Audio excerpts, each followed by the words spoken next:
Olá, pessoal, bom dia para vocês, 7 horas em ponto. Hoje é dia 8 de agosto de 2025, sexta-feira, finalzinho de uma semana dessas que vão deixar um registro para a história, né? Tamanha a insanidade das coisas que aconteceram aqui no Brasil essa semana e que ontem terminaram de uma forma estranha, né? Com um pedido de desculpa do líder do PL, Sóstenes Cavalcante, que admitiu que errou a mão durante os dias de motim na Câmara. E agora fica a expectativa aqui sobre o cumprimento das ameaças de punição, né, para 3 deputados pelo menos. O Van Hatten, né, do Partido Novo, mas que tem despontado aí como um dos deputados mais bolsonaristas do Brasil, o deputado Polon e também o Zé Trovão, que usaram e abusaram, inclusive restringindo, né, o acesso de parlamentares à mesa diretora. O impasse desse motim terminou, mas as negociações do Congresso continuam muito tensas. Por quê? Porque o assunto da anistia não está resolvido. Não se sabe ainda exatamente qual é a extensão das conversas que o Hugo Mota manteve com o pessoal do Central, mas o fato é que o Sóstenes disse que havia um acordo com o Hugo Mota, depois o Hugo Mota desmentiu e aí Sóstenes pede desculpas, né? E a semana termina também com uma nota estranha, muito estranha, que foi um comunicado extremamente agressivo e de mau gosto, completamente fora das normas do protocolo, esse comunicado feito pela internet, né, criticando o governo brasileiro. Foi algo, assim, impressionante, que nós vamos ver aqui nessa edição de hoje, porque não é possível que o país tenha que aguentar esse tipo de afronta dos Estados Unidos. Então, o noticiário continua girando em torno desses temas, anistia, fim do foro privilegiado, que, aliás, lá para trás foi uma conquista dos parlamentares, né? Eles queriam, porque queriam se livrar da justiça comum, onde juízes singulares ameaçavam a tranquilidade e o sono desses parlamentares indisciplinados, e aí agora querem acabar com esse instituto que eles mesmos criaram. Deixa eu chamar meu amigo Alex Amorim aqui. Alex, bom dia. Tudo bom, Alex? Vamos falar um pouquinho de futebol aqui na abertura. Cadê você, Bom dia, Alex? Panunzo. Bom dia, comunidade. Sextamos. Sextamos, Alex? Sim, sextamos, E o que nós Panunzo. temos no mundo do futebol para... Olha, a Marta, eu li nos jornais, que é uma jogadora excelente, é o Pelé do futebol feminino. Aliás, acho que é o Pelé do Brasil hoje, né? Um país que já não tem mais jogadores talentosos como no passado, mas a Marta desponta aí como candidata à Bola de Ouro, que é um troféu que ela nunca ganhou. Agora me explica uma coisa, Alex, como é que pode uma jogadora dessa qualidade nunca ter ganhado esse prêmio? Ela já ganhou todos, menos esse. Por quê? Então, Panunzo, antes o melhor do mundo ele era junto com o melhor do mundo da FIFA. Então, automaticamente a Marta já ganhou 6 melhores do mundo. Porém, como teve essa desconexão de ambos os prêmios, ela não conseguiu conquistar o prêmio da France Football e ela nunca conquistou esse prêmio de melhor do mundo pela revista, mas ela tem 6 melhores do mundo pela FIFA e é a jogadora que tem mais esse prêmio na história, Panunzo. Mas está faltando essa bola de ouro para ela, né? Ela merece. Sim. Agora, a disputa não vai ser fácil neste ano, né? Sim, lembrando que no domingo, Panunzo, ela fez um golaço que empatou o jogo contra a Colômbia pela final da Copa América Feminina e nisso levou para a prorrogação e o Brasil conquistou o título ganhando nos pênaltis da Colômbia e eu creio que ela tem grandes chances, lembrando, Panunzo, que ela não está sozinha. Amanda Gutierrez, que é uma jogadora do Palmeiras, ela também foi indicada ao prêmio do melhor do mundo, então teremos 2 jogadoras femininas nessa disputa do melhor do mundo, Panunzo. E você vota em qual das duas? Eu creio que a Amanda Gutierrez, como ela é mais nova, ela fez até o gol no domingo, e também no Palmeiras ela tá mostrando ótima fase, eu creio que ela tem mais chance, porém na história eu gostaria que a Marta conquistasse para tirar esse emblema que ela não ganhou o prêmio da France Football de melhor do mundo, Panunzo. Não, mas aí você está ficando meio tucano, porque você não definiu o seu voto. Você fala, quem E é eu vou que torcer você pela acha Marta. que merece mais? Vai torcer Pela pela Marta. Marta, né? Isso. Pelo conjunto da obra, pela história dela, né? Isso mesmo. E essa concorrente dela fez um golaço, eu não vi não, mas a minha fonte única de futebol, que é você, me contou, como é que foi esse gol? Então, ela recebeu um cruzamento, ela dominou e já chutou, foi um golaço, e a bola veio bem no cantinho do lado esquerdo, Panunzo, e aquele gol foi do empate que o Brasil começou perdendo, empatou, levou outro gol, empatou e foi um jogo bem atípico e bem difícil, que é essa rivalidade, né, contra a Colômbia no futebol feminino. Bom, para terminar, Alex, como é que foi o dia de ontem? Como é que vai ser o fim de semana em relação ao futebol? Vamos nessa, Panuso. Ontem teve os 2 últimos jogos das oitavas da Copa do Brasil. O Vasco ganhou de 3-1 do CSA e conseguiu a classificação, porque o primeiro jogo foi 0-0. E também o CRB jogou contra o Cruzeiro, e perdeu de 2-0. E como o primeiro jogo foi 0-0, o Cruzeiro também conseguiu essa classificação. E já temos os classificados para as quartas de finais, lembrando que entre os principais está Cruzeiro, Corinthians, Atlético Mineiro e Botafogo, e alguns outros times também, como Bahia e Atlético Paranaense, que mesmo na Série B conseguiu essa classificação contra o São Paulo, Panuso. Legal, maravilha. Bom, vamos então aguardar o fim de semana. A gente volta na segunda-feira, né, Alex? Pra falar Isso como mesmo. É que foi o fim de semana Tomara no que eu futebol. traga alguma vitória do Palmeiras contra o Ceará, se Deus quiser. Vamos nessa. Olha, tá difícil pro Palmeiras, hein? Sim. Mas os palmeirenses estão acostumados, eles não perdem nunca a esperança, né? Vamos lá, então, gente, vamos nessa, porque nós temos muita coisa para falar hoje no nosso noticiário político aqui. E eu quero começar mostrando para vocês aqui o site do ICL, os destaques que traz hoje aqui o nosso site, né? Já vou colocar na tela aqui para você, para a gente poder começar. Aliás, antes disso, eu preciso falar da meteorologia, né? Olha aí, eu ia passando reto hoje aqui por essa obrigação nossa de todo santo dia. Então, mostra aí, por favor, Alex, o nosso mapa. Está aqui o mapa do INMET, né? Nós vamos ter problemas hoje no extremo norte do Brasil, como você vê aí, essa mancha amarela no mapa, que vai da metade oeste do Pará até a Cabeça do Cachorro. O dia vai ser de chuvarada lá na calha norte do Amazonas. E aqui embaixo nós temos o INMET anotando a chegada de outra frente fria que já está produzindo efeitos lá no Rio Grande do Sul e também nos estados de Santa Catarina e do Paraná. Vamos ver qual é o alerta. Olha, esse primeiro alerta aqui, no noroeste do Rio Grande do Sul, diz que vai haver declínio de temperatura de 5 graus em relação à média do ano, né? Como a gente já está acostumado com esse inverno frio, né, o pessoal nem vai precisar recorrer àquele velho baú onde está lá a naftalina espantando as baratas para não comerem as roupas que ficam lá paradas durante o ano, porque a gauchada usou bastante o casaco esse ano, né? Temos também aqui na proximidade do litoral um alerta para ventos costeiros e aqui fica sempre, né, aquele aviso para os surfistas e para os pescadores e para todos aqueles que estão na beira da praia, para que evitem o mar que vai ficar todo cheio de ondas grandes e tudo mais. Então, cuidado aí, você que está no litoral do Rio Grande do Sul. E, finalmente, nós temos aqui um alerta de chuvas intensas na região entre o Paraná e Santa Catarina, né? É isso que vai acontecer, essa frente fria caminhando aqui para o sudeste, vai fazer declinar as temperaturas.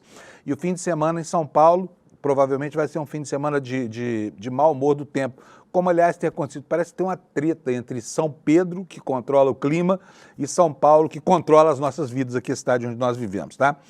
Vamos ver, então, como é que ficam as temperaturas. Olha, hoje o mapa está colorido, está bonitinho, ó. Está parecendo, né? Está todo rajado aqui. Mas, enfim, teremos chuvas em toda essa região aqui, que está marcada nesse amarelo mais forte. Nessas regiões com amarelo mais claro,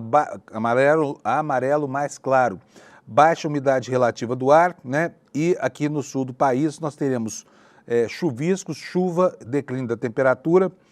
Vamos ver como é que ficam então as temperaturas na capital. Olha, Porto Alegre teve 9 graus de madrugada, bastante frio, e a máxima não vai ser muito melhor, vai ser de 13 graus hoje durante o dia. Em Florianópolis, a temperatura vai variar de 12 na madrugada a 17 nas horas mais quentes. Em Curitiba, ela vai de 11 a 16. Aqui em São Paulo, de 13 a 27 graus. E lá no Rio de Janeiro, de 17 a 34, calor voltando a fazer parte aí do dia do carioca, né? Em Belo Horizonte, nós vamos ter uma variação de 14 a 30. E em Mato Grosso do Sul, a temperatura vai de 12 a 24 graus. Lá, em compensação, lá em Cuiabá, 33 graus de máxima, depois de uma madrugada fresquinha com 18 graus. Nas capitais do Nordeste, dia de muitas nuvens, né? Mas a temperatura variando dentro daquele gradiente com o qual os nordestinos estão bem acostumados, de 30 a cerca de 23 graus nas horas mais frias, uma situação de conforto térmico, mas muitas nuvens no céu ao longo do dia de hoje. Isto posto, Vamos então às notícias deste dia, né, que encerra esta semana louca que nós estamos encerrando agora. E semana que foi marcada por esse movimento de quinta série parlamentar dos parlamentares do PL, são 17 ao todo, né? Na foto última, 17 parlamentares que impediram o funcionamento da Câmara, prejudicando 497 dos seus colegas. Eu vou mostrar para vocês aqui a capa do ICL Notícias, do nosso portal de notícias, que cada dia está melhor e com amplitude maior de assuntos na sua manchete. E a manchete principal está aí para você: Davi Alcolumbre fecha portas, ameaça Eduardo Girão e sepulta o pacote da paz. Ontem, o presidente do Senado foi bastante enfático e eu gostei de ver a postura dele, porque os bolsonaristas saíram com um aviso que eu vou mostrar para vocês já já, de que conseguiram finalmente as 41 assinaturas que são necessárias para a abertura do processo de impeachment do ministro Alexandre de Moraes. A gente sabe que isso é uma medida de retaliação, né? É uma vendita institucional, que é o que a gente pode dizer, mas eles conseguiram lá a maioria das assinaturas. Só que o Alcolumbre falou que não pauta impeachment de ministro supremo de jeito nenhum, nem que tenha 81 votos, que foi bom, né? Acontece, e essa informação é bom que você tenha para você, porque quando as reportagens seguem o alarido estrepitoso da oposição em relação a esse assunto, é preciso lembrar que 41 assinaturas, sim, podem bastar para abrir um processo de impeachment, mas para condenar são 54 assinaturas, são 54 votos a condenar um ministro do Supremo, uma coisa que é absolutamente improvável, né? Então, por mais que a oposição queira, por mais que eles anunciem que estão prestes a encerrar o assunto, não é verdade. E para impedir mesmo o ministro Alexandre de Moraes de permanecer à frente do Supremo, são 54 e não 41 senadores, né? Mas a batalha continua. É uma batalha meramente retórica, porque na hora H, no voto, eles perdem, né? Então, é bem possível que essa polêmica que promete agitar a pauta parlamentar não nos dê sossego, mas por enquanto há uma disposição muito forte do presidente do Senado, Davi Alcolumbre, de não pautar essa história de impeachment de ministro do Supremo Tribunal Federal. Em compensação, na Câmara, a gente não sabe ainda direito qual é a extensão das conversas lá entre Hugo Mota e o pessoal do Centrão, né, com tendência bolsonarista, e do PL, que é o partido da direita radical do Brasil. Mas, ao que tudo indica, essa brincadeira de motim vai redundar na votação de uma pauta indigesta para o país, que é aquela que retira o foro privilegiado do julgamento de parlamentares, né? E isso reverte algo que a história custou muito admitir, porque o foro privilegiado foi criado justamente para que os parlamentares pudessem se ver livres do assédio judicial dos eleitores nas instâncias básicas da justiça, né? Então eles só são julgados pelo Supremo porque decidiram lá atrás que isso seria melhor para eles. Hoje a percepção é muito diferente. Por quê? Porque dizem que não há segundo grau de jurisdição, não há como recorrer, né? A celeridade é muito maior, o que atrapalha os políticos que estão na mira, e são muitos, né, de processo por todo tipo de argumento, né? Fraudes, desvio de emenda com aplicação notadamente corrupta, tudo isso queria parar no Supremo, eles querem tirar de lá e devolver para a justiça comum. Vocês podem ter certeza que daqui a alguns anos eles ainda vão voltar e dizer, olha, aquilo foi uma decisão casuística, foi muito negativo para a gente, porque um deputado, um senador da República não pode ficar sujeito à vontade de um juizinho de primeira instância, que é o que se falava lá para trás, né, na justificativa para o foro privilegiado. Bom, mas vamos lá, vamos ver como é que estão aqui as notícias aqui no portal do ICL. Davi Alcolumbre fechou as portas, ameaçou esse líder insubordinado chamado Eduardo Girão e assim sepultou o tal do pacote da paz, que é um eufemismo, né, para essa quantidade de medidas casuísticas que visam beneficiar única e exclusivamente o pai do Bananinha. Opa, esqueci que eu não uso esse termo. Do pai do deputado Eduardo Bolsonaro, que se chama Jair Messias Bolsonaro. Vamos dar uma olhadinha no que diz a matéria? Davi Alcolumbre fecha portas, ameaça Girão e sepulta o pacote da paz. Em meio à crise provocada pela ocupação inédita das mesas diretoras da Câmara e do Senado por parlamentares da oposição, Davi Alcolumbre adotou uma postura de confronto direto e calculado. A ofensiva oposicionista, motivada por pautas como anistia e anistia a condenados do 8 de janeiro e mudanças no foro privilegiado, buscava pressionar a presidência do Senado a colocar esses temas em votação. Mas o Davi Alcolumbre agiu com firmeza. O que ele falou? Aqui, abre aspas para a declaração dele. Nem com 81 assinaturas eu pauto o impeachment de ministro do Supremo, disse, segundo relatos obtidos pela nossa reportagem lá em Brasília. A frase foi seguida de uma advertência ainda mais dura, essa endereçada ao senador Eduardo Girão. Ele falou o seguinte: você me respeita, senão eu vou para cima do seu mandato. A tensão marcou a reunião na qual o Alcolumbre deu prazo até às 18 horas para a desocupação do plenário e a ameaça feita nos bastidores previa para quem resistisse que seria retirado pela polícia e poderia ser preso. A medida ainda tinha como objetivo encerrar rapidamente a ação para evitar ganhos políticos para a oposição. Fico aqui me perguntando quanto essa firmeza de um homem motivado por puro pragmatismo, como é Davi Alcolumbre, custará ao governo federal, né? Quanto será que vai custar?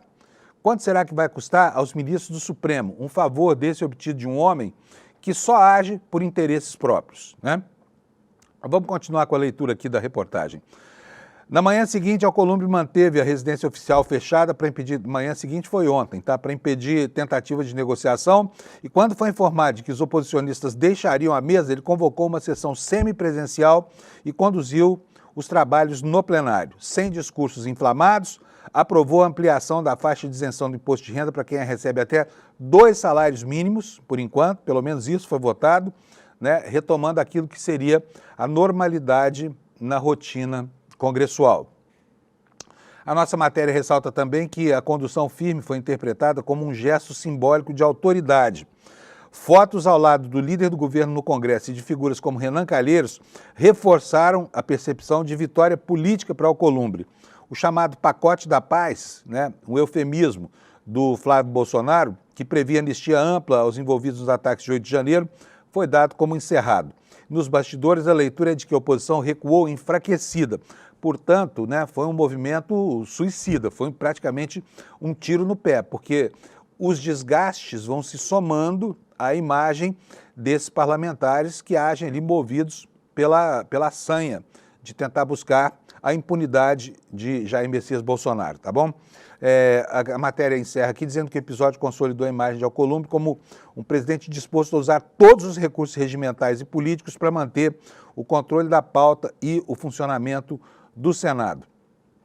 Agora vamos falar com relação à Câmara. Então, nós tivemos aqui a notação de um comportamento positivo, né, do presidente do Senado, que resguardou a sua autoridade. Já não aconteceu a mesma coisa com Hugo Mota.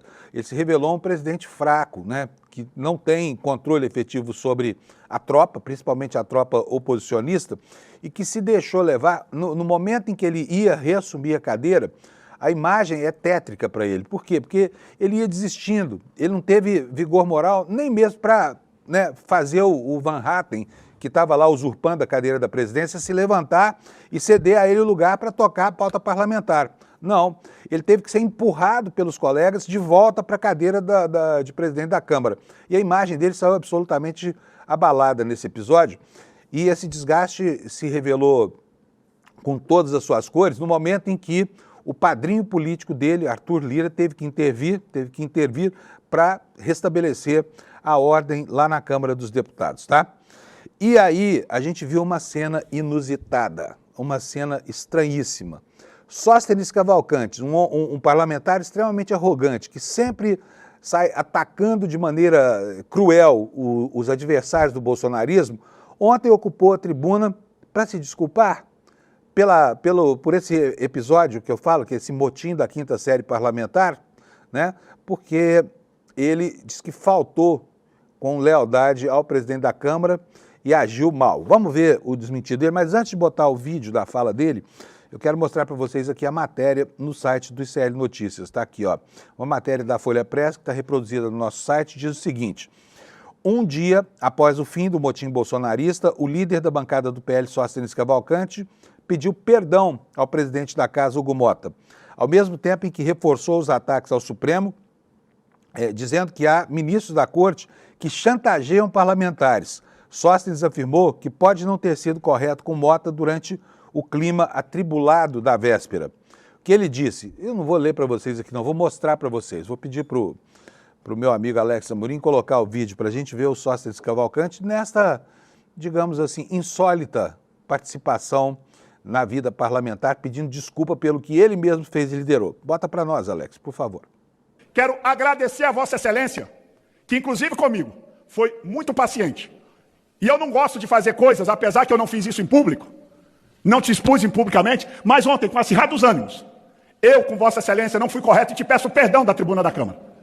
Não fui correto no privado, mas faço questão de vir em público e te pedir perdão. Acho que muitos colegas aqui, no calor da emoção, seja da esquerda, que eu vi uma colega da esquerda agredindo o deputado Nicolas, ela não foi feliz, nós não estávamos emocionalmente estruturados para aquilo. E se depender de mim, presidente, conversei ontem com o deputado Nicolas, se depender do PL, nós não vamos representar contra a deputada da esquerda. Sabe por quê?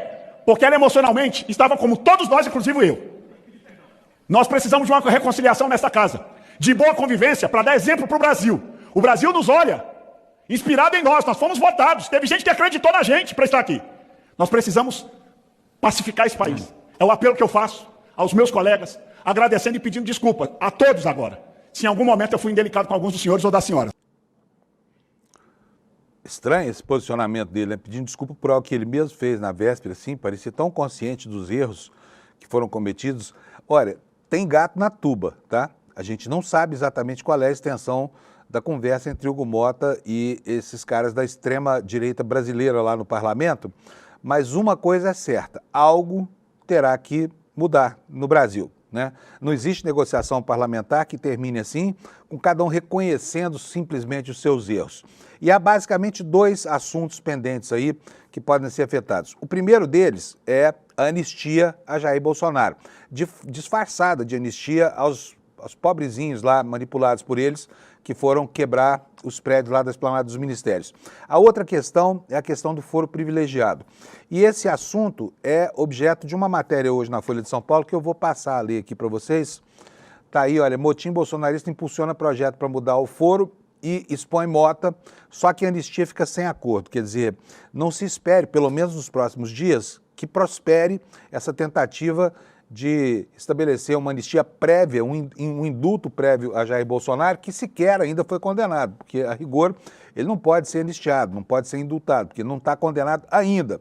Fatalmente será, mas ainda, infelizmente, não está. Então vamos ver o que nos dizem aqui os repórteres da Folha de São Paulo sobre isso, sobre as consequências desse motim. Eles falam o seguinte: o motim bolsonarista que tomou o plenário da Câmara por cerca de 30 horas em protestos contra a prisão domiciliar do ex-presidente Bolsonaro impulsionou a discussão de propostas para blindar políticos de investigações e denúncias criminais, deixando de fora a anistia para os condenados pelos atos antidemocráticos de 8 de janeiro de 2023. E aqui, entre eles, né, o pai do Eduardo Bolsonaro, que move essa campanha insidiosa contra o Brasil lá fora.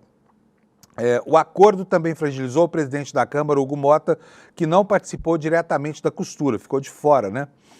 Partidos do Centrão e da oposição fecharam um acordo para acelerar esses projetos. A ideia é proibir investigações contra deputados e senadores enquanto não houver um aval prévio do Congresso e estabelecer 3 graus de julgamento para os processos contra os congressistas, retirando os casos do Supremo Tribunal Federal. Ou seja, eles querem passar longe das garras e da toga do Xandão. Paralelamente a isso, União Brasil, PP e PSD comprometeram-se a debater com o PL de Bolsonaro e o Novo um projeto de anistia para o presidente e os condenados pelo 8 de janeiro.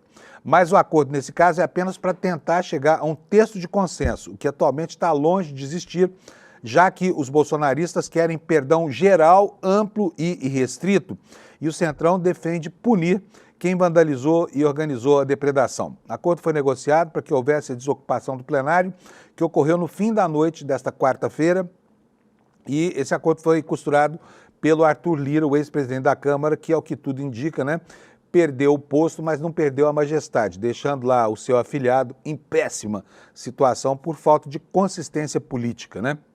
Mota disse que se recusou a negociar pautas enquanto o motim não acabasse. O levante bolsonarista fragilizou o poder do deputado e aliados admitem que ele chegou perto de perder a governabilidade da casa.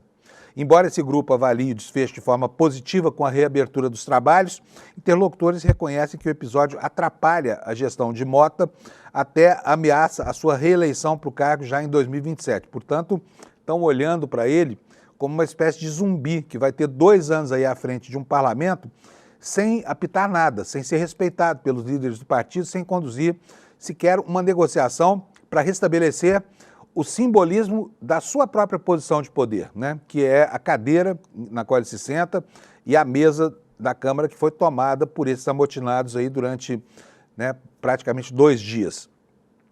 O presidente da Câmara afirmou que analisa imagens das câmeras do plenário para definir se e quais deputados serão punidos por terem liderado a ação lá de ocupação da mesa de diretora. E aqui aparecem os 3 nomes que eu citei lá no comecinho.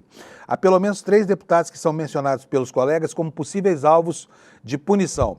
Zé Trovão, do PL de Santa Catarina, barrou a subida de deputados e senadores à mesa. Marcel Van Hatten, do Novo, né, por óbvio, foi o cara que estava lá sentado na cadeira do Hugo Mota e não queria se levantar. E o Marcos Polon, do PL do Mato Grosso do Sul, que se recusou a deixar a cadeira que estava ocupando. Portanto, esses 3 nomes estão na lista das punições. Agora, será que tem mesmo disposição para punir, né? Afinal de contas, o Centrão parece tão condescendente, mas essa afronta é uma afronta que diz respeito às entranhas, né, das prerrogativas dos próprios parlamentares. Então, pode ser que saia a punição. Ontem, lá do Senado, o Alcolumbre não falou nada de punição, tá? Passou reto por cima do assunto, mas na Câmara a situação foi mais próxima do limite e lá ainda não se sabe o que vai acontecer, né? O que disse aqui o Hugo Mota? Ele afirmou que a PEC, a proposta de emenda à Constituição que muda o foro privilegiado, tem apelo no Congresso por haver um sentimento de incômodo dentro da Câmara, como também no Senado, com algumas decisões tomadas pelo Supremo Tribunal Federal e que seguia por esse sentimento para decidir o que vai para a pauta. Ele disse o seguinte: essas pautas, digamos, anti-Supremo ou anti-Poder Judiciário, acabam tendo a solidariedade recíproca por causa desse incômodo. É o dever de todos que fazem a pauta focar o que é importante para fortalecer as prerrogativas parlamentares e o Legislativo não abre mão disso, afirmou ele nessa quinta-feira em uma entrevista ao site Metrópolis. Aqui nós temos também o espírito daquilo que eles consideram uma perseguição, que é, na verdade, um trabalho de correição sobre o destino das emendas parlamentares efetivado em boa medida pelo ministro Flávio Dino, né? Tudo que os deputados não querem é cair no colo desse ministro do Supremo, porque sabem que ali escreveu, não leu, o pau comeu. E eles acham que vai ser melhor nas instâncias inferiores, primeiro pelo tempo que os processos demoram para tramitar, levando a todo tipo de prescrição intercorrente, enfim, prescrição porque demorou demais na primeira instância, porque veio o tempo mesmo da prescrição e alcançou os parlamentares. Então eles acham que vão melhorar a sua condição se essas ações tramitarem na Justiça Comum, com autorização prévia da Câmara dos Deputados, claro, né? A matéria da Folha de São Paulo destaca o seguinte, que os processos criminais atualmente contra deputados e senadores são julgados diretamente pelo Supremo quando envolvem questões relacionadas aos mandatos. E com isso, o julgamento se esgota no próprio Supremo Tribunal Federal, que é a instância máxima do judiciário brasileiro, sem a possibilidade de solicitar uma revisão a outros tribunais. O objetivo de parte dos deputados é que o processo contra eles tenham 3 graus de jurisdição. Começariam em tribunais regionais federais, com possibilidade de recurso ao STJ e depois ao próprio Supremo Tribunal Federal. A defesa feita pelo Centrão é de que a Constituição prevê o duplo grau de jurisdição para todos os brasileiros, mas os congressistas não têm essa possibilidade, tá? Então é isso.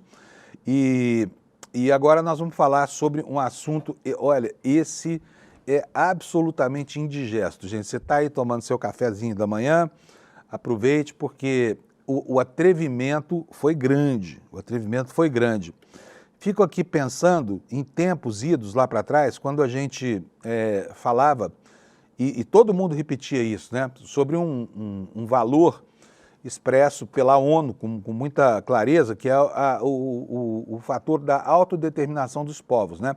Cada povo com as suas regras, com as suas próprias estruturas jurisdicionais.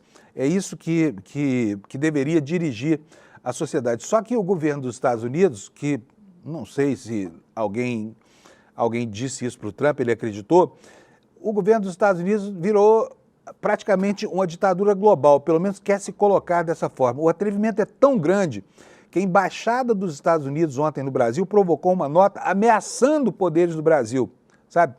Eles sequer têm um embaixador nomeado, quer dizer, o governo Trump sequer liga para o atual governo brasileiro porque não mandou um representante.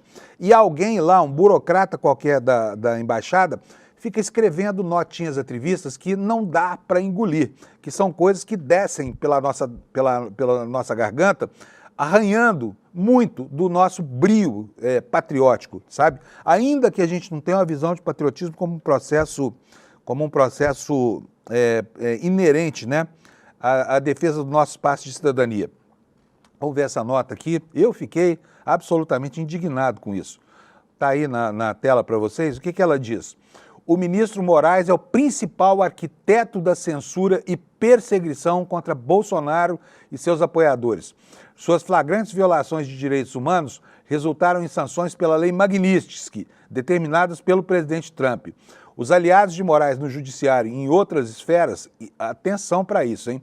Os aliados de Moraes no judiciário e em outras esferas estão avisados que para não apoiar e nem facilitar a conduta de Moraes. Estamos monitorando de perto.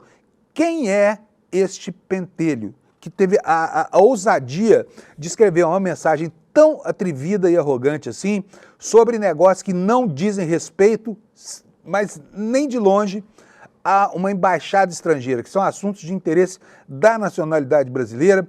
O Brasil é uma democracia madura e esse tipo de palpite aqui não foi pedido e nem será aceito. A reação a essa mensagem estúpida e atrevida aqui ontem foi uma reação muito, muito grande. Olha, eu, se fosse o Lula, mandava romper relações com os Estados Unidos e fechava logo essa embaixada aqui. Manda esses caras de volta para casa, porque eles estão pensando que vão dar ordens aqui ao judiciário brasileiro, ao governo brasileiro. Estão ameaçando todas as pessoas relacionadas ao Moraes, como se esse processo fosse um processo movido por um bandido, né?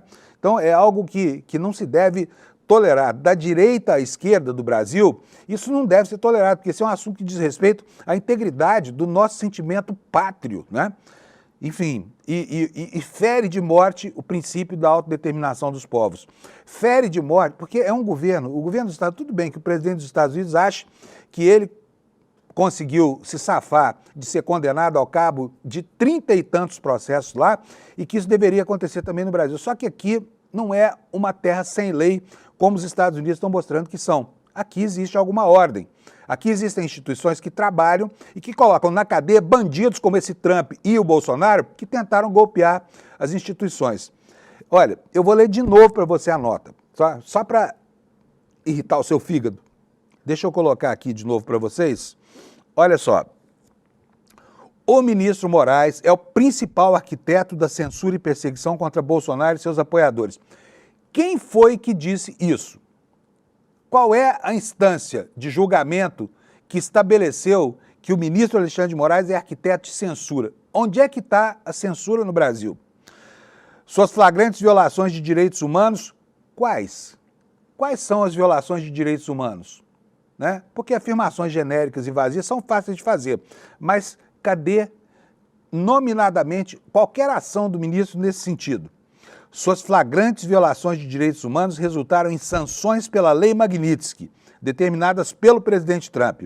Os aliados de Moraes no judiciário e em outras esferas estão avisados para não apoiar nem facilitar a conduta de Moraes. Estão tratando aqui o ministro Alexandre de Moraes como se fosse o chefe da máfia, né? É duro até de ler isso aqui. E principalmente esta ameaça, que é uma ameaça indistinta, é ameaça a todo mundo, inclusive a você aí que de vez em quando coloca lá uma mensagenzinha na internet dizendo da sua indignação com relação ao comportamento dos bolsonaristas, né? Estamos monitorando a situação de perto. Danem-se os Estados Unidos, vão monitorar a sua vovozinha lá na sua casa, aqui não, né? Foi o que disse ontem em uníssono no Brasil a esse atrevimento desses caras que perderam completamente a noção de limites, tá? Eu, repito, fiquei dolorido ontem quando vi isso aqui, porque isso é uma questão que afeta o nosso brio, né? E o meu brio, sim, foi afetado.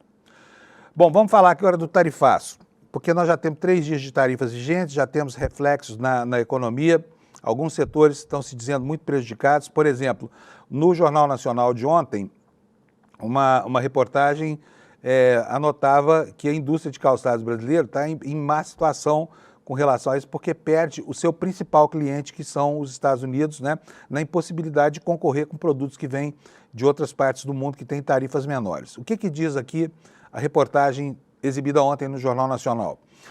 Muitas empresas brasileiras exportam produtos sob medida para o mercado americano e para elas é difícil encontrar uma alternativa para escoar a produção. A indústria de calçados teme por 8 mil empregos diretos e a projeção é de uma queda de 9% nas exportações no próximo ano, puxada pela redução para os americanos, que recebem a maior parte dos calçados já com a marca do cliente local, produtos com características próprias e de acordo com o perfil do comprador. Quer dizer, o cara encomenda um sapato, um tênis, e já manda cravar o logotipo dele lá. E esse produto só serve para esse comprador, não serve para mais ninguém. O que fazer com o que já foi produzido e ainda não foi embarcado, portanto, não chegou e nem chegará por causa dos cancelamentos das encomendas? A matéria esclarece que 1/4 do faturamento de uma fábrica no Rio Grande do Sul vem justamente desse segmento, né? O segmento de exportação. São produtos feitos, mais uma vez, sob medida para os Estados Unidos. O empresário Marcos Ruff, que foi entrevistado nessa reportagem, reconhece que é difícil achar compradores, né? E ele diz o seguinte, ó: como é que eu vou conseguir distribuir a quantidade que o americano compra vendendo para outros mercados, né? Que são infinitamente menores na sua capacidade em termos de consumo, que eu acho que é o grande dificultador desse processo de realocar a produção, imagino. Olha, eu não gostaria de estar na pele desses exportadores, tá? O governo brasileiro prometeu para essa semana, não saiu ainda, deverá sair agora no começo da próxima semana, né, o desenho do programa que está sendo feito para tentar ajudar essas empresas a superar esse momento de dificuldade, porque vai passar, vocês não tenham dúvida de que vai passar. Até porque quando acabar o governo Trump, acaba essa sucessão, né, de medidas tirânicas que ele está tomando aqui em nome de quem? Em nome de defender os fascistas que são amigos dele, a exemplo dos bolsonaristas aqui no Brasil.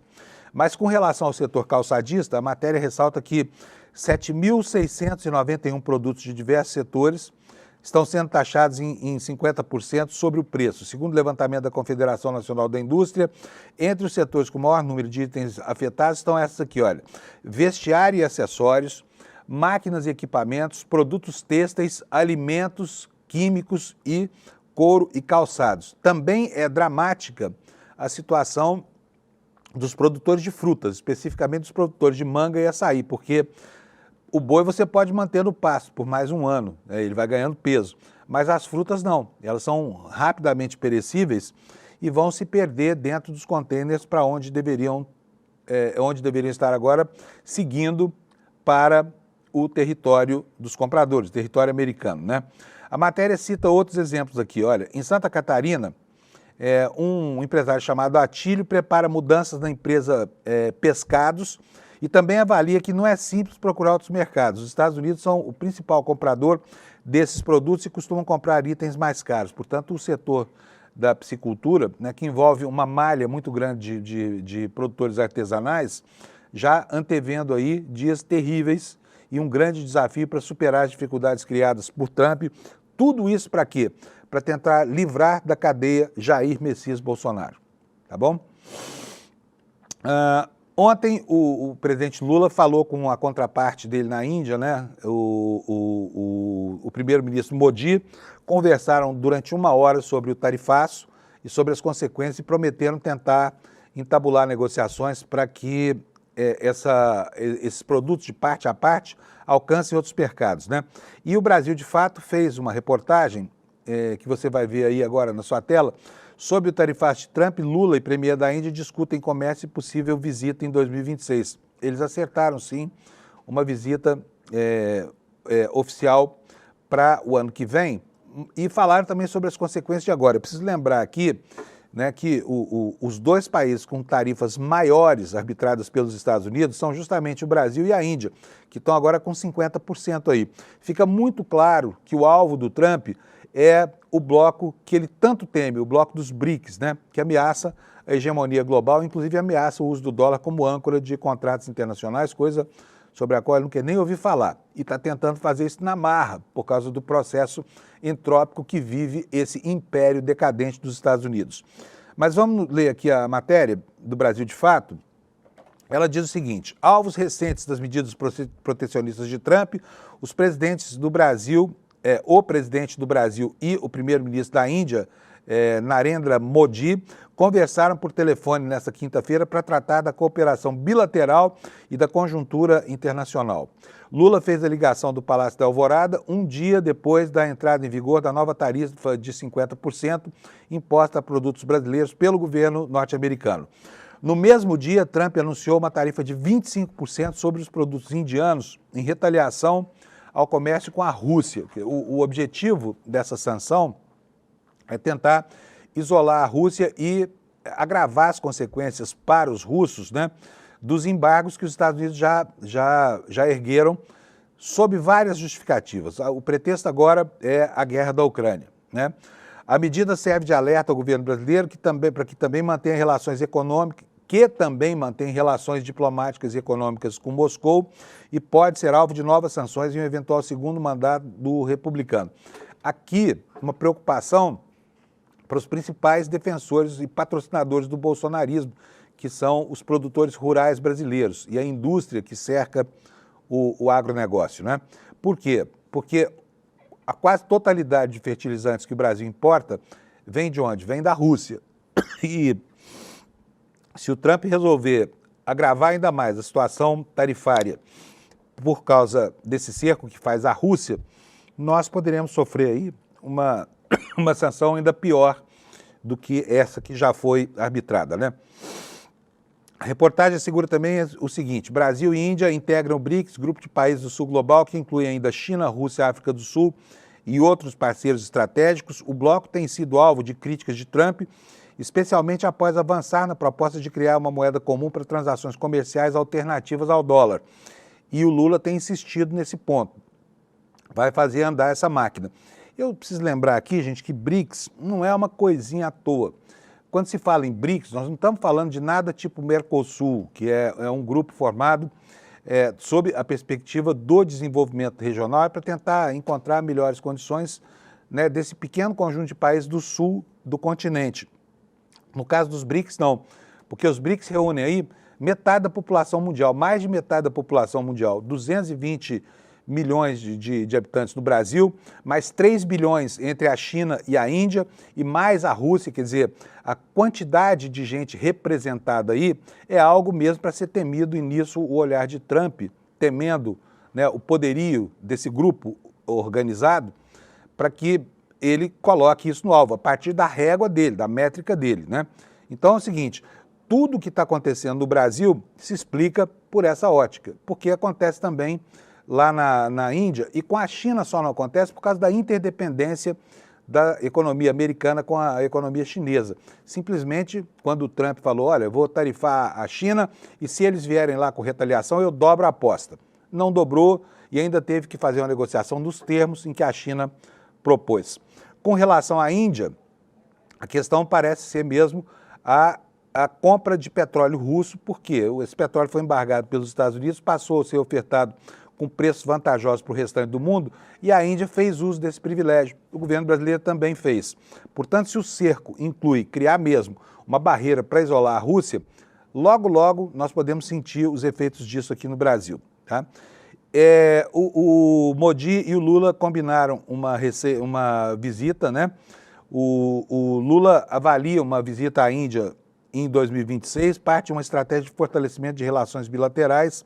Há cerca de um mês, Modi esteve com Lula no Alvorada e defendeu que o comércio entre os dois países poderia chegar a 20 bilhões de dólares por ano, caso haja uma redução de barreiras e diversificação de exportações. A única coisa que a Índia não pode comprar em quantidade de produtores brasileiros é carne, né? Porque a carne lá, a carne bovina, é uma carne que não é consumida porque a vaca é um animal sagrado. Vamos falar agora lá das consequências para os Estados Unidos, porque quem paga essa sobretaxa é o consumidor americano. Aqui no Brasil, como não há retaliação, os produtos não são artificialmente encarecidos, né, com a cobrança da sobretaxa, mas lá isso existe. E os produtos que nós exportamos são muito elementares, eles compõem a cesta básica, a dieta, o cardápio básico da dieta americana, e as coisas estão acontecendo por lá, como reflexo dessas restrições do presidente Trump. E o G1 Economia traz uma matéria aqui falando sobre os produtos que podem ficar mais caros para os americanos com essa super tarifa que o Trump arbitrou para punir o Brasil. Vamos ver o que nos diz essa reportagem? O presidente americano Donald Trump assinou na quarta-feira ordem executiva que institui os 50% de sobretaxa. Após dias de tensão, à espera de uma definição do chamado tarifaço, a medida veio acompanhada de uma lista de isenção de quase 700 itens, o que trouxe alívio para setores como suco de laranja e fabricação de aeronaves. Mas esses setores, embora muito importantes, não representam toda a pauta de exportação do Brasil, né? A matéria segue. Considerando que o Brasil embarcou para os Estados Unidos em 2024, esses produtos somam 43,4% das exportações para o mercado americano, né? A lista de produtos a serem tarifados vai a quase 4 mil, né? São 3.800. Entre eles, alguns produtos dos quais o Brasil é fornecedor relevante para os Estados Unidos, como café e açúcar orgânico. As indústrias afetadas têm esboçado preocupação e calculado prejuízo diante da possibilidade de redução ou inviabilidade da exportação para os Estados Unidos. Mas o que isso significa para o consumidor americano? Isso deve ficar mais claro nos próximos meses. A taxação pode, por exemplo, inibir a importação de produtos do Brasil, levando os Estados Unidos a tentar aumentar a produção interna, buscar mercados substitutos ou, caso essas duas alternativas não sejam bem-sucedidas, a reduzir a oferta interna desses itens. Nesse último cenário, se não houver uma redução da demanda, a menor oferta pode ter como consequência um aumento de preço, que já está acontecendo, tá? Especificamente no caso do café. Os americanos já estão sentindo os efeitos com uma alta aí de mais de 12% nas últimas semanas. A matéria continua dizendo que em um cenário alternativo, no caso dos produtos em que o apetite de consumo dos americanos for menos sensível a aumentos de preços, as importações podem acontecer mesmo com essa tarifa de 50%, que podem ser repassados parcial ou totalmente ao consumidor final. Fico imaginando aqui o que os donos da Starbucks, por exemplo, devem estar pensando agora do Trump, né, com relação a esse embargo, porque o café está lá, o americano acorda com um copo de café, aquele chafé horroroso que eles fazem, mas eles bebem uma quantidade enorme de café. E não existe café no mundo para substituir o café brasileiro. Então eles vão ter que continuar bebendo o café, só que com os preços majorados pela sobretaxa do Trump, né? Não há o que fazer. O café começa a produzir depois de 3 anos do plantio. Portanto, se algum país quiser substituir o Brasil hoje como fornecedor de café para os Estados Unidos, vai ter que começar a plantar agora, tá? Mas só daqui a 3 anos esse café vai chegar, 3 ou 4 anos esse café vai chegar na mesa do consumidor americano. A matéria diz que em uma análise publicada na segunda-feira, o The Budget Lab, centro de pesquisa da Universidade de Yale, previa que com todas as tarifas anunciadas até aquela data, um aumento da inflação americana de 1,8% aconteceria no curto prazo, antes de os consumidores mudarem os hábitos, e isso equivale à perda de $2.400 por domicílio só em 2025. É o que cada família americana vai pagar pela birra que essa criança mimada chamada Donald Trump vai provocar lá nos Estados Unidos, tá bom? A BBC News cruzou dados da lista de produtos tarifados com informações da US International Trade Commission, que é a Comissão de Comércio Internacional dos Estados Unidos, e do Observatório de Complexidade Econômica para entender quais os produtos podem ficar mais caros. Os produtos são esses aqui, olha, café, como eu já falei, né? Vamos ver o que mais aqui que tem nessa lista. Manga e goiaba. 7,4 bilhões em importações, atrás da União Europeia com 31 bilhões, do México com 17 bilhões e o Canadá com 15,6 bilhões. Né? O Brasil, então, seria o quinto maior fornecedor de frutas para os Estados Unidos. Conforme dados do Observatório de Complexidade Econômica, o país também é o quarto maior fornecedor de mangas e goiabas, que estão juntos da nomenclatura usada no comércio exterior, tendo embarcado 56 milhões de dólares nesses produtos em 2024. Vamos ver o que mais. A carne, né? A nossa carne é extremamente importante no orçamento das famílias americanas. Por quê? O Brasil é o maior exportador do mundo, responde por 23% das importações americanas de carne, e os Estados Unidos são o maior mercado para o produto brasileiro, atrás apenas da China. Os frigoríficos aqui já reduziram as pautas de abates. Por quê? Por enquanto, ainda não sabem mensurar qual vai ser o impacto dessas tarifas na mesa do americano. Vocês vão substituir a carne bovina, mas de toda maneira, aqui não escapam de um aumento de preço e, portanto, a carne deve ficar sujeita a um regime de exceção, né? A Associação Brasileira de Frigoríficos, Abrafrigo, já se manifestou dizendo que uma tarifa adicional de 50% poderia inviabilizar as vendas ao comércio americano. Ao contrário do café e de frutas como a manga, no caso da carne, os Estados Unidos também são um grande produtor. E ainda assim, a equipe do The Budget Lab estima um aumento de cerca de 1,1% dos preços da carne bovina nos meses imediatamente seguintes à vigência do tarifaço. O custo da carne nos Estados Unidos já vinha atingindo valores recordes este ano, antes da implementação das tarifas. A alta, na opinião de especialistas, se deve a uma questão estrutural. Enquanto o rebanho bovino se manteve relativamente estável nas últimas 2 décadas, o consumo de proteína bovina tende a se expandir, né? Vamos ver o que mais que tem aqui. Açúcar orgânico, né? Os Estados Unidos importam praticamente tudo que consomem e o Brasil foi responsável por 49%, quase metade, praticamente a metade de tudo que entrou lá no país. O restante vem do Paraguai, da Colômbia e dos próprios Estados Unidos. E aqui precisa lembrar que o Trump disse que queria que a Coca-Cola passasse a fabricar o seu refrigerante lá nos Estados Unidos com açúcar de cana, porque o açúcar que eles usam lá é a glucose de milho, né? O que faz com que o gosto não seja tão bom quanto o mesmo refrigerante feito com açúcar de cana e os efeitos maléficos para a saúde sejam redobrados, né? O que mais? Chocolate, cacau, né? Uma commodity que os Estados Unidos não cultivam.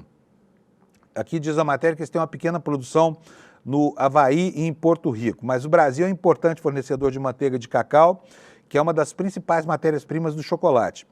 Conforme dados do Observatório de Complexidade Econômica, embarcou o equivalente a 61 milhões de produtos, ocupando o 5º lugar em uma lista que inclui Indonésia, Malásia, Peru e também a Índia. Os carros são outro problema para eles. No estudo de impacto potencial das tarifas, os metais ocupam o 1º lugar na lista de estimativa de preços, com 39,4% de alta nos meses seguintes ao tarifaço, quase 40% na matéria-prima principal da fabricação de veículos, né? E no longo prazo, esse impacto deve ser de quase 18%. A alta deve ter um impacto em diversos setores, um deles é o automotivo, que usa uma série de commodities metálicas que são exportadas pelo Brasil, mas que também são exportadas, por exemplo, pelo México e pelo Canadá, porque havia um acordo de livre comércio entre esses 2 países, que fez com que, ao longo dos anos, a partir de 2017, quando esse acordo foi assinado, as empresas se estruturassem em cadeias globais de produção, que agora são afetadas por esse tarifaço do Trump, né? Então é isso, esses são os produtos que sofrerão os maiores problemas e por enquanto, né? Mas há uma expectativa de que essas sanções sejam agravadas. Vamos ver aí na tela de novo. O governo Lula prevê que novas sanções dos Estados Unidos e ao Supremo Tribunal Federal e considera uma ilusão que Trump vá ceder no tarifaço, né? Por quê?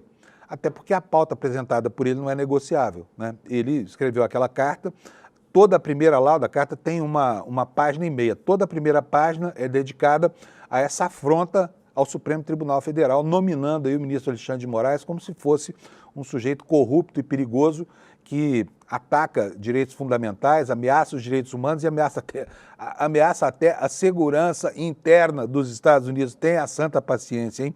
Que conversa fiada. Bom, vamos lá. Segundo fontes do governo, o Brasil deseja negociar, mas considera uma ilusão no momento a perspectiva de avanços concretos. Pesa a avaliação de que sequer há uma negociação de fato em curso, apesar dos esforços do vice-presidente Geraldo Alckmin e dos ministros Mauro Vieira e Fernando Haddad. A propósito desse assunto, quero dizer para vocês que os governadores de direita se reuniram né, para pressionar o governo federal. E aí produziram uma narrativa para dizer que o Lula é um cara inflexível, que não está negociando, que deveria ligar. Olha, a subserviência dessa gente é algo impressionante.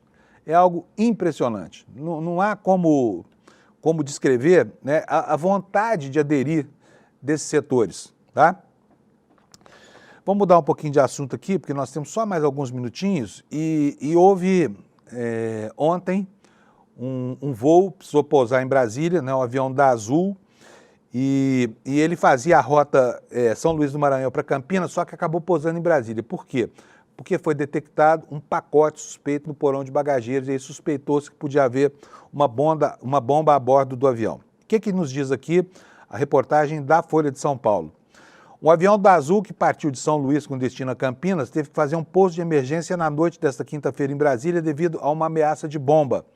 Segundo a Polícia Federal, esse voo pousou no Aeroporto Internacional de Brasília e os passageiros e a tripulação desembarcaram em segurança. A Polícia Federal fez uma varredura antibomba na aeronave e na madrugada de sexta descartou a existência da bomba. O avião foi então liberado para voltar à operação, mas já tinha acontecido todo esse transtorno aí, né? Os passageiros tiveram que desembarcar e tudo mais. A aeronave tinha uma matrícula PRYSK, pintura especial da personagem Margarida. Oh, que bonitinho! Segundo a apuração que já foi feita, a aeronave apresentou um problema de pressurização, as máscaras de oxigênio foram acionadas para os ocupantes. Logo após surgiram relatos de uma possível ameaça de bomba a bordo, com um recado deixado em um dos banheiros da aeronave, tá? E aqui está no Flight Radar a trajetória desse voo que, né, teve interrompido o seu itinerário para desembarcar em segurança os passageiros, que foi o que aconteceu. A Azul informou que o voo declarou emergência, precisou pousar em Brasília preventivamente devido a questões de segurança envolvendo ameaças de artefato, no caso bomba, né, a bordo. O pouso aconteceu normalmente, segundo a Azul, e os clientes e tripulantes embarcaram em total segurança. A Azul vai garantir todo o suporte necessário para a liberação das autoridades. Tudo isso já está superado, tá? Com relação ao mau comportamento dos senadores, nós falamos bastante da Câmara, faltou falar do Senado, né? Aqui no site do ICL a notícia: Davi Alcolumbre fecha as portas, ameaça Girão e sepulta o tal pacote da paz, que é um absurdo chamar essa imposição do Bananinha de pacote da paz. Mas vamos lá, matéria do nosso querido Kleber Lourenço aqui do ICL. Em meio à crise provocada pela ocupação inédita das mesas da Câmara e do Senado por parlamentares da oposição, Alcolumbre adotou uma postura de confronto direto e calculado. A ofensiva oposicionista, motivada por pautas como anistia e condenados pelos ataques do 8 de janeiro e mudanças de foro privilegiado, buscava pressionar a presidência do Senado a colocar esses temas em votação. Aí o Alcolumbre fez o quê? Deu uma de macho pra caramba, macho alfa.